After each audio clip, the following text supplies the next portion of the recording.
Hi guys, welcome and welcome back to my channel, Gangs of Lagos. Well guys, you all know the drill already. Please subscribe to my channel and let's review the movie Gangs of Lagos.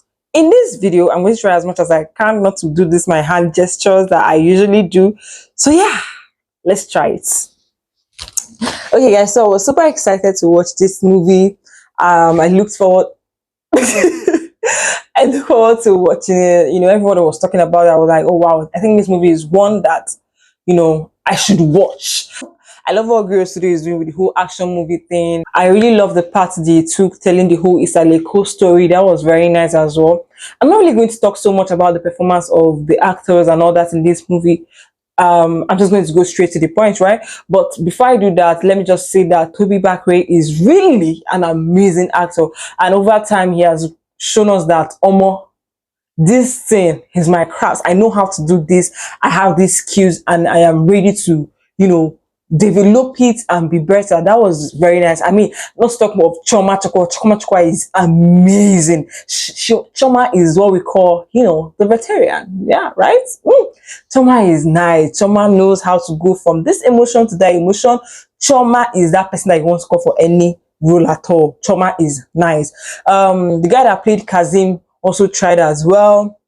I love the fact that they didn't give Adesua's character wasn't really speaking English, because that would have completely destroyed that character. So let me just put that out here and say that was lovely. The fact that she spoke more of Yoruba than English, because maybe it's to me, but anytime I hear Adesua speaking English, her English is nice to listen to.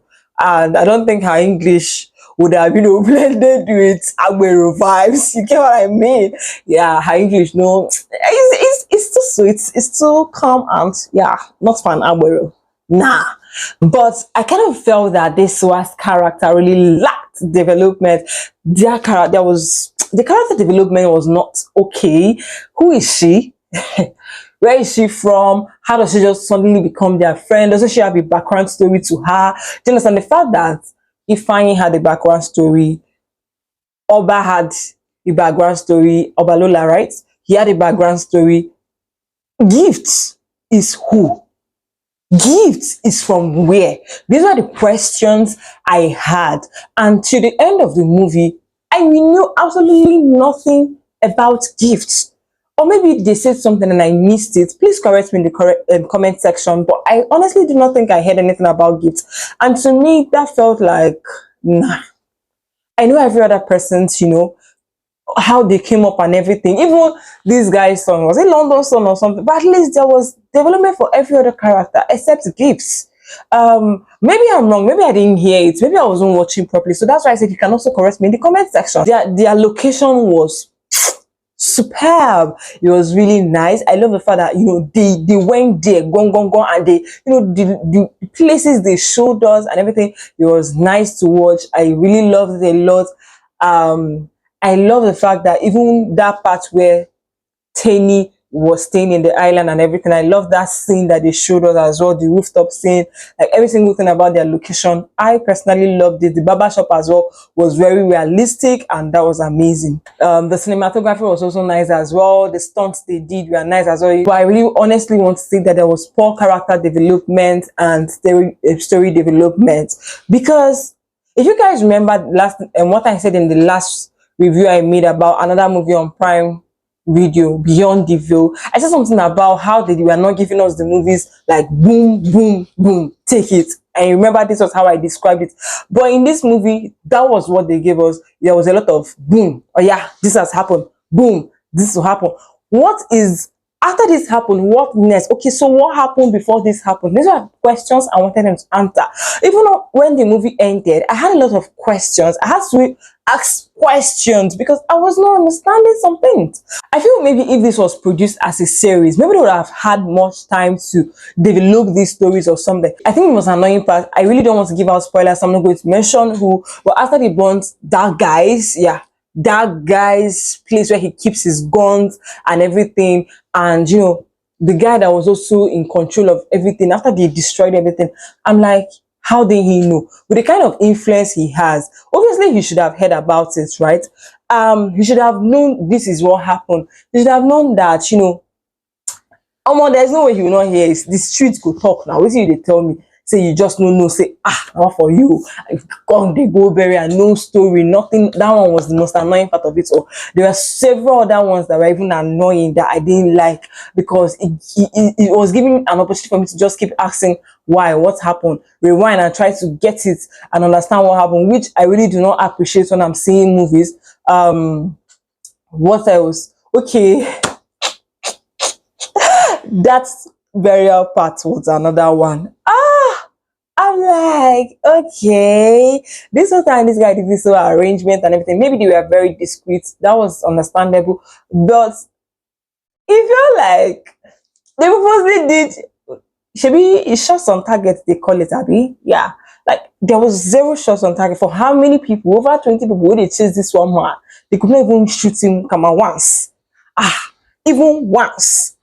He could not die once. I mean, that guy should have died in that burial himself.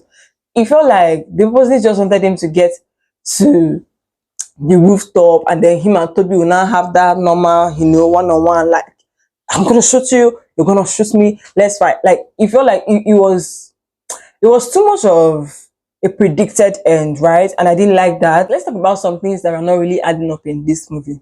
All right. Gifts.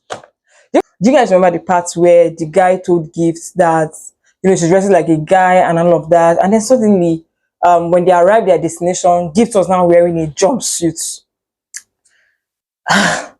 Okay, I was like, what's happening? Okay, when she got to the police or security guy's office, I felt, oh, okay, maybe she dressed in jumpsuit. Maybe after the guy told her that, maybe the reason why the guy said that was, because she was not going to act the role well, bribing the guy and everything. So I was like, okay, maybe she dressed in jumpsuits for the bribe thing and all that. You can see her giving the guy money in the picture here.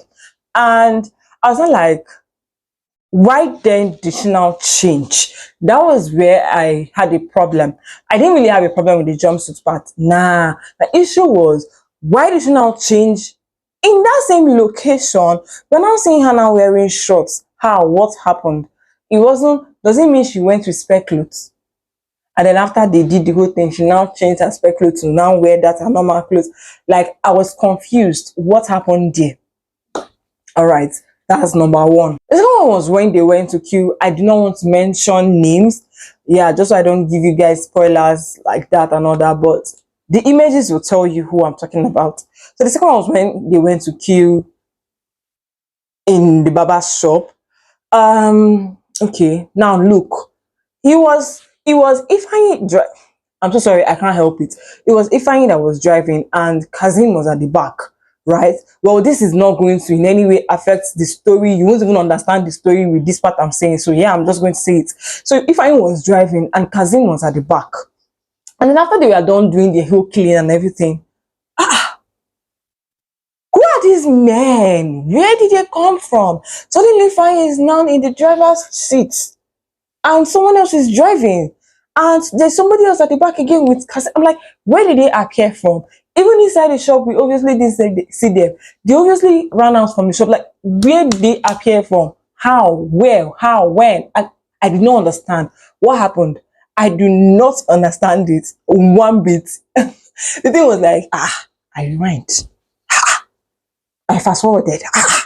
Do you understand? Like, I'm like, what's happening? Now, this one is the one that was so dear to me. It really hurts my feelings. This one was Oba's Cars. You guys know, as usual, that I'm one that in any movie that they use prosthetics and everything, I really love looking deep because I don't see how well you did it. I don't see how well it was looking realistic and everything. But I'm going to be very honest. In this movie, I didn't really to look at it sharp, but I shall know that one they did Chike's eye was one eye. It was good. But what I'm trying to say here is Oba's Cars, we are not consistent. Okay, now in this scene, you can obviously see that there is a gunshot hole. And please don't tell me that gunshot hole happened that night. No, it didn't. The clothes, you can obviously see that part in this clothes covering that gunshot hole does not even have a mark of blood. The gunshot doesn't even have blood mark that it happened that day. So it wasn't that day, it was his car. So there was nothing there maybe it happened that day. But then again, there are other things that also happened in his cars apart from this gunshot hole. So what I'm trying to say is, now at the end of the movie, we are now seeing that this gunshot hole was missing. It wasn't his cars anymore. That's number one. Number two, if you look at the scars behind the gunshot hole, suddenly the position changed. The position changed at the end of the movie. I'm like, whose scars changes position?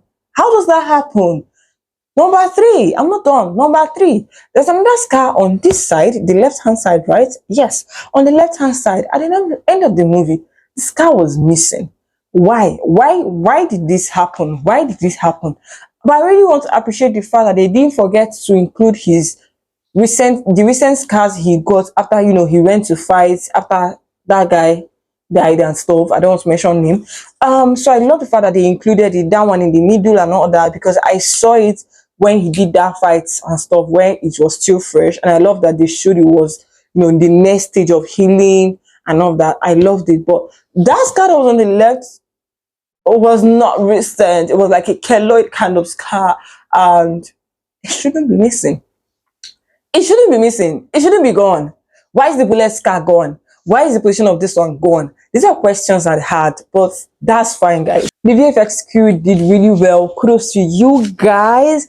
That was nice. You guys really put in the work. It was very obvious. You can see that the direction and the production of this movie, that a lot of work was put into this movie, and I'm so happy that we got to finally see this movie, because this movie was shot in 2021 from what I read, and I'm really happy we got to see this movie. I forgot to say that Eniola Badman is actually a good actress as well. She did well, even though she appeared just a few times, but she did really well. Yeah, Bojo is someone else that even Bojo didn't even appear so many times, but her role, she played this perfectly. I said I'm not going to talk about these things, but yeah, so many people really played their role very well. I enjoyed this movie. It was really entertaining. I watched it for entertainment purposes, and yeah, it really entertained me. I felt happy watching this movie.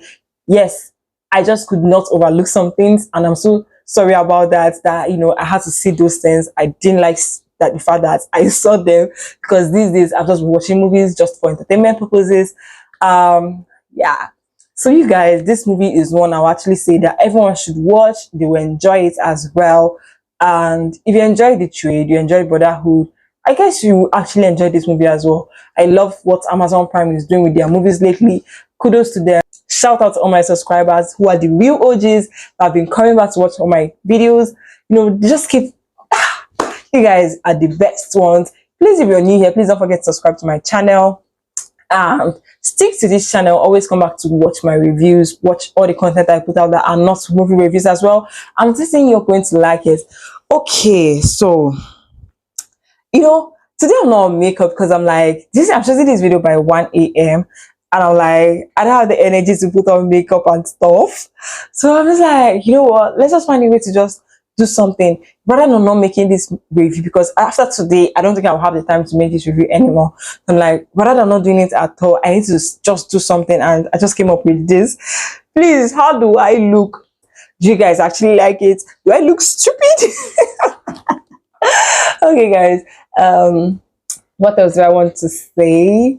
Please subscribe to my channel if you haven't. Share my videos to your friends, your family members, and your village people. As usual, you know the drill. And I talk too much, so you know what, I think at this point I need to end this video. Yeah, you guys subscribe. Bye guys, see you soon. Love you all so much.